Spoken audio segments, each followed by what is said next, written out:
How to create and execute a successful lead generation strategy. Today, your buyers don't want to be sold to. They don't want their attention to be bought. They want you to earn their attention. I want to give you 4 L's that you want to keep in mind when you're thinking about lead generation. The first L is lead capture. When you're thinking about lead generation, you have to wonder, what kind of information do I need to capture in order for me to really understand if this prospect who submitted a form is a qualified buyer. So what you want to do is you want to really seriously think about the lead capture process and see how much information are you collecting from them, and especially when they're coming to your website for the very first time. So you want to make that process as simple and as easy as possible for them to convert.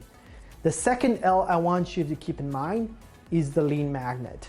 So when you're asking people who are landing on your website to provide their information, you're asking for things before they're willing to even provide that information freely to you. So you want to figure out what can you give of value in exchange for their contact information.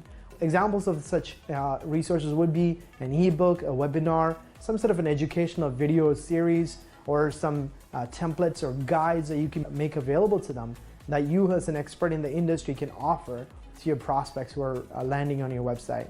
The third L that you need to keep in mind is the landing page.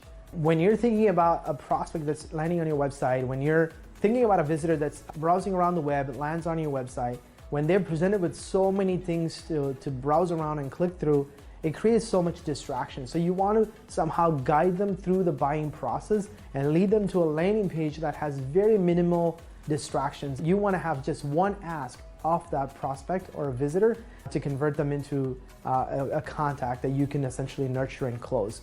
The last L that you need to keep in mind when you're thinking about lead generation is lead scoring. It's inevitable that when you have an effective inbound marketing strategy, that you're going to drive a lot of quality traffic, and sometimes poor quality traffic as well. You want to be able to give some sort of a score for each of those visitors that converted, and so you can prioritize who are the best buyers that you think that you can contact that has a high propensity to become a buyer. I'm assuming you landed on this video because you're trying to figure out some effective ways to generate leads. I trust this information was helpful and that you can use this in your organization to increase your lead generation efforts.